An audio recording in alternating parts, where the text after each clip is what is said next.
Antonio Rodrigo Torrijos, buenas noches. Hola, buenas noches. La inmensa mayoría de nuestros oyentes, por lo menos los que no son andaluces o no vivan en Sevilla, no saben quién es usted. ¿Cómo se presentaría? Bueno, yo me presento como un militante en defensa de la libertad, la democracia y el progreso.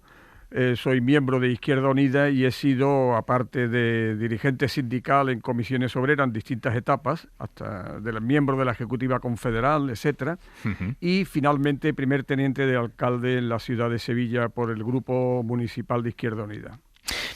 Y ha estado 13 años marcado por cuatro causas, cuatro investigaciones de supuesta corrupción: Mercas Sevilla, Fitonovo, Sevilla Global, Fundación de Sevilla. En las cuatro causas ha sido absuelto. No hay nada contra usted después de esta década larga bajo la sombra de la sospecha.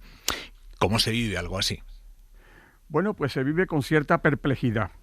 Por otro lado, desde el punto de vista intelectual, con poca sorpresa, porque desde el punto de vista de mi formación política, de mi educación y formación intelectual y política, sé que cuando se pone en riesgo los privilegios, los intereses de ciertos sectores muy poderosos, que mandan mucho en este país, pero que nunca se presentan a las elecciones, se corre el riesgo de que suceda lo que a mí me ha pasado. Efectivamente, desde la primera tenencia de alcaldía y con un gobierno de progreso entre el PSOE e Izquierda Unida en Sevilla, llevamos a la práctica una serie de políticas que tenían que ver con la mejora de la calidad democrática, presupuestos participativos, construcción de vivienda a precio tasado de VPO, infraestructuras e inversiones desconocidas, intermodalidad en el transporte, carriles bici, etcétera. Políticas que al final modificaron la tendencia natural a que el ayuntamiento debía transferir rentas del trabajo, rentas sociales a rentas de capital. Y nosotros revertimos aquello. Por primera vez, a través de la política fiscal y nuestras políticas, logramos que se hiciese una gran transferencia de rentas de capital a rentas sociales y eso estos poderosos no lo podían impedir. Por tanto, se vive con perplejidad, pero al mismo tiempo se observa con naturalidad porque era lo lógico que sucediera, ¿no? Y en este sentido, pues mi sensación es de haber hecho lo que tuve que haber hecho en aquel momento, lo volvería a hacer si fuera necesario y sobre todo y fundamentalmente lamentar que consiguieran el objetivo, que fue la quiebra del gobierno de progreso, la salida de Izquierda Unida del mismo y la vuelta de la derecha, un gobierno como Dios manda, decían ellos, a la ciudad de Sevilla. Pero ¿quién consiguió eso? O sea, cuando usted habla de esta operación para sacarles a ustedes del gobierno, ¿a quién señala? Bueno, pues cuando lo digo desde un punto de vista deductivo, ¿no? Quiero ser prudente y quiero sustentar mis reflexiones en elementos probatorios, pero en cualquier caso, desde el punto de vista de la deducción, es un hecho que si el señor Zoido, entonces en Sevilla, candidato del Partido Popular a la alcaldía, es el que pone las denuncias, las lleva, las instruye tanto Mercasevilla como Fitonovo, la señora Alaya, presuntamente son conocidos, si además lo desarrolla lo que yo llamo la caverna mediática, desde una manera hiperbólica establece toda una estrategia mediática sustentado en lo que ahora llamamos noticias falsas y además se beneficia finalmente a título lucrativo, digamos, entre comillas, a título político de estas denuncias, quien las puso y consigue la alcaldía, pues digamos que por deducción estamos en presencia de una operación perfectamente tasada, perfectamente organizada, en el que aquellos que consideraron en peligro sus privilegios con nuestra entrada en el gobierno, utilizaron mecanismos de carácter político, de carácter judicial y de carácter mediático para conseguir el objetivo de conseguir en Sevilla un gobierno como Dios manda, es decir, que se volviera al hecho natural de que la derecha responde y legitima la democracia cuando los gobiernos son propios y cuando la democracia da gobiernos distintos, como fue aquel caso, pues los deslegitima. En este sentido, Aymar, si me permite, diré que fue una lección. Sevilla fue un laboratorio de de cacería política, que es como a mí me gusta llamarle, y que salió bien.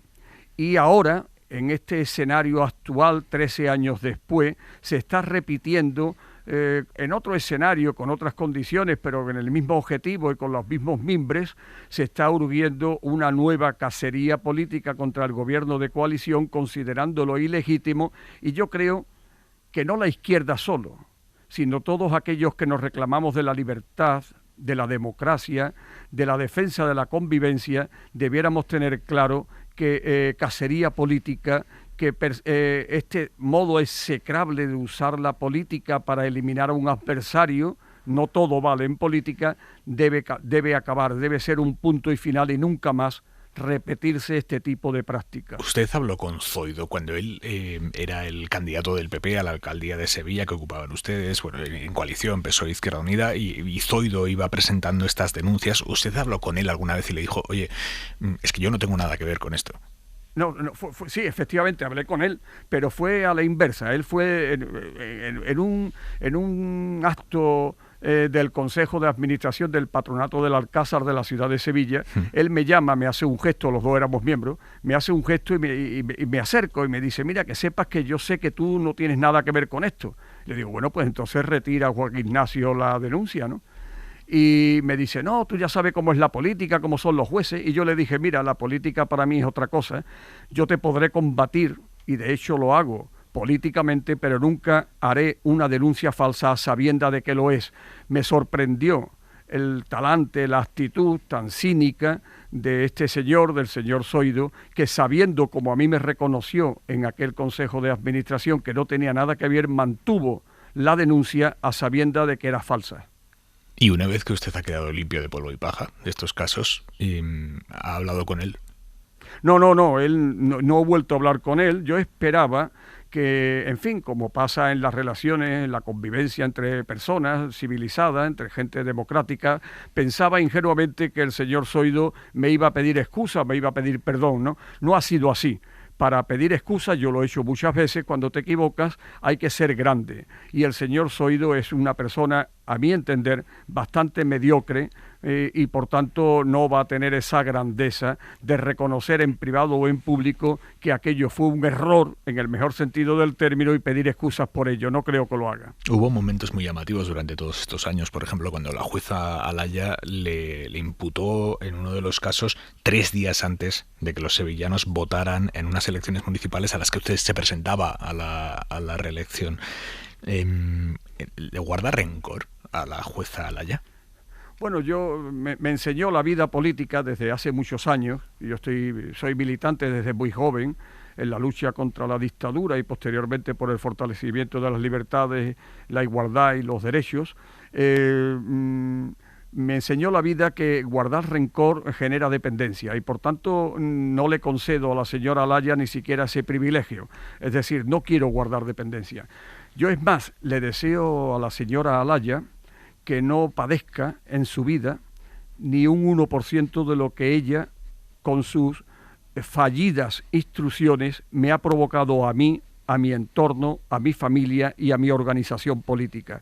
Es decir, no le deseo nada malo, ni siquiera que tenga o que sufra el 1% de lo que yo he sufrido como consecuencia de esas fallidas instrucciones, a las que yo llamo prospecciones, porque quedó demostrado en Mercasevilla con una rigurosa, sólida e incontestable fallo o sentencia que no tenía nada que ver y que no tenía ni que haberme sentado en el banquillo, y ahora, tras la retirada de la abogacía del Estado en la Audiencia Nacional y la retirada de las acusaciones por parte del Ministerio Fiscal en el caso Fitonovo, ha demostrado que la señora Alaya es manifiestamente mejorable en su capacidad profesional para armar una instrucción ecuánime y justa, ¿no? Y por tanto estamos en presencia de 2 sentencias, de 2 fallos que han demostrado en términos parlamentarios que las instrucciones de la señora Alaya son un fallo, son efectivamente manifiestamente mejorables, en definitiva una enmienda a la totalidad, a la capacidad instructora de una jueza que ha generado mucho daño en mi entorno, en mi persona y a las fuerzas políticas de progreso en Sevilla, y que seguramente las consecuencias las pagará no tan solo yo, y quiero decirle, si me lo permite Aimar, que la víctima de estas instrucciones, de estas prospecciones, de esta, permítame que le diga, cacería política, casa de brujas, como dijo el profesor Juan Torres en aquel artículo en aquellos años, que estas prospecciones, la víctima no somos nosotros, la víctima fue la ciudad de Sevilla.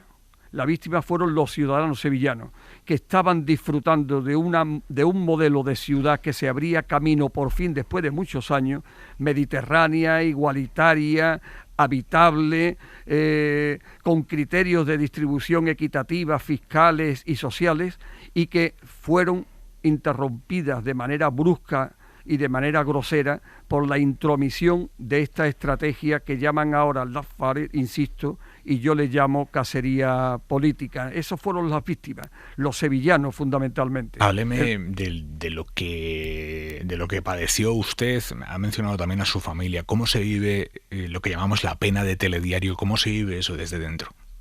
Bueno, es terrible, ¿no? Es terrible.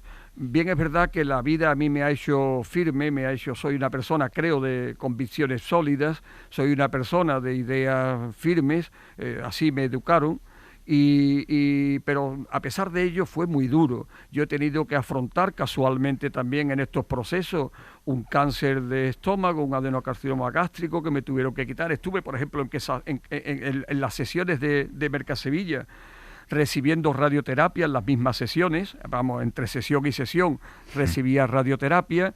Se vive muy negativo porque la familia, la gente que te observa, la gente que incluso en mi organización, que pueda ser intelectual o ideológicamente más débil, pues se deja ganar por esta hegemonía que genera goebbelianamente la mentira repetida 1000 veces hasta que se convierte en verdad, y entonces pues te miran raro, ¿no? Es una situación que no se la deseo a nadie. 13 años en los que, Aimar, es curioso y paradójico, he tenido que volver a la clandestinidad. Yo no he dejado de militar ni un solo día durante estos 13 años que ha durado estos 4 procesos, pero lo he tenido que hacer de una manera clandestina, como cuando luchábamos contra la dictadura y por las libertades y la democracia en este país. ¿Le dolió que en su organización hubiera quien desconfiara de usted? Bueno, no me dolió, no es precisamente eso, no es dolor, ¿no? Es la aceptación de darme cuenta que la solidez intelectual e ideológica no es igual para todo el mundo, aunque militemos en la misma organización. Hubo gentes que se dejaron llamar. Tenga usted en cuenta que, Aimar, que yo tuve, por ejemplo, creo que tengo el récord Guinness, ¿no?, de portadas de un medio muy conocido de la ciudad de Sevilla, ¿no? Era un machaconeo permanente, diario, sobre la creación de un personaje abyecto, corrupto, que era Torrijos, y entonces esto no todo el mundo supo sostenerlo con firmeza, no todo el mundo supo hacer prevalecer la confianza en mi honestidad de origen. Y yo no les guardo rencor, simplemente entiendo que, bueno, desgraciadamente en mi fuerza política, también en el resto de las fuerzas políticas, pues hay personas que son porosas o son permeables, digamos, a las estrategias de la mentira, de la falsedad y de las campañas goebbelianas que aquí se hicieron, como las que se llevaron a cabo contra mí. Su partido Izquierda Unida ha organizado un acto de resarcimiento para usted, también para su compañero José Manuel García, que también ha vivido algo muy parecido. ¿Cómo va a vivir esa reparación? Bueno, pues es un acto muy bonito y es muy interesante porque se ha creado una comisión de naturaleza ciudadana, no gente partidaria también, ¿no?, pero no gente partidaria, en la que el objetivo de este acto de reconocimiento al compañero José Manuel García y a mí, lo que pretende es establecer una reflexión pública sobre lo que significa la normalización de prácticas tan execrables como las cacerías políticas que estamos sufriendo, que hemos sufrido y que se están observando en este momento, de tal forma que agreden no a las fuerzas de gobierno progresista o de izquierda que puedan estar gobernando, agreden a la misma naturaleza, al ADN, a la pieza central de la propia democracia, ¿no? Y entonces, en este acto, al que invito a asistir a todo aquel que considere, es el 31 de enero en el Centro Cívico Virgen de los Reyes, aquí en Sevilla, este acto lo que pretende es generar una reflexión amplia y democrática en la necesidad de luchar contra estas prácticas execrables de utilizar de manera torticera jueces, medios de comunicación, recursos financieros y económicos y personajes políticos para eliminar a un adversario cuando consideran que sus privilegios están en riesgo. Es por tanto un acto democrático, es un acto, el del día 31, un acto en defensa de la naturaleza, de la calidad democrática, de la convivencia y frente a la barbarie, frente a las prácticas execrables de aquellos que consideran que la democracia y el gobierno, sobre todo, es propiedad privada. Usted no ha sido condenado, pero la corrupción ha sido un problema muy serio en Andalucía. ¿Como ciudadano perdonaría a un corrupto? Bueno, desde el punto de vista político no. Desde el punto de vista personal podría entender según qué circunstancias, pero yo comparto con usted, Aymar, que la corrupción es un fenómeno, por llamarle de alguna manera, no tan solo que ha cuestionado la lógica distribución y adecuada distribución de los recursos públicos y que ha eliminado posibilidades de inversión pública a través de esta sangría económica que ha significado la corrupción, sino que es una práctica execrable, es una práctica que es ética y deontológicamente desde el punto de vista de la cosa pública, de la res pública, no debiera permitirse y que hay que combatir. La corrupción hoy y ayer y mañana será siempre un enemigo objetivo y subjetivo de las libertades de la propia democracia. Se ha pasado usted casi 13 años en los tribunales. Al final ha salido limpio. Pero son 13 años bajo la sombra de la sospecha. ¿Le ha valido la pena el haberse metido en política? Si usted supiera que su carrera política iba a tener este final con estos 13 años de tribunal en tribunal, ¿lo habría hecho? Bien, esa es una pregunta, y permítame que llegue a los temas más personales, más humanos, que me hizo mi padre hace ya cerca de 50 años. Mi padre me llegó a preguntar una vez, en la segunda o tercera detención que tuve en la dictadura, me preguntó: hijo, Antoñito, perdona que le diga así, me dijo: Antoñito, ¿te merece la pena? Y yo miré a mi padre, era un chiquillo, y le dije: papá, la libertad lo merece todo. Yo creo que, aun a sabienda, corregiría algunos errores cometidos en este proceso, de ingenuidad sobre todo por mi parte, pero volvería a repetir lo mismo. Yo estaba comprometido como primer teniente de alcalde con un programa de transformación, un programa de lucha contra las desigualdades en la ciudad de Sevilla, y me parecía necesario y fundamental cumplirlo. Y yo me di cuenta, porque no lo puedo demostrar, pero lo diré aquí en estas ondas, que a mí me llegaron a avisar que si no me volvía a presentar a las elecciones, pues desaparecería todo lo que en aquel momento tenía a mi alrededor, digamos, como una espada de Damocles sobre mí, y decidí continuar. ¿Quién le avisó de eso? Bueno, pues ya digo, no lo puedo demostrar, me vinieron por varias fuentes la oferta de que si finalmente decidía no presentarme una vez más a la alcaldía de la ciudad de Sevilla, pues los procesos judiciales y toda esta presión que yo estaba recibiendo en aquel entonces, tenga en cuenta que estábamos en plena campaña electoral cuando casualmente la señora Alaya permitió publicitar que iba a ser imputado en Mercasevilla, y aquello que generó un escándalo, obviamente, digo, me llegaron por tres fuentes distintas, me llegó el aviso, la sugerencia de que seguramente no pasaría nada si no me volviera a presentar, y lo hice. ¿Qué quiero decir a su respuesta, a su pregunta, Aymar? La respuesta es que, corrigiendo ingenuidades que he cometido sin lugar a duda por haber subestimado el poder tan enorme que tiene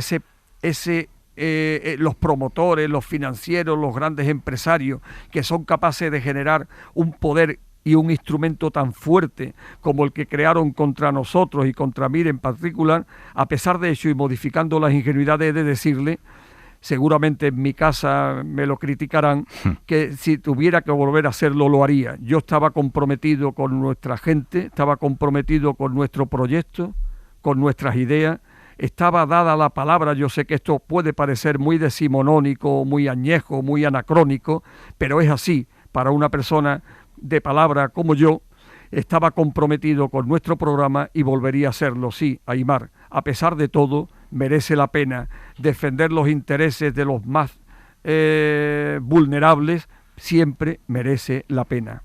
Antonio Rodrigo Torrijos, gracias y buenas noches.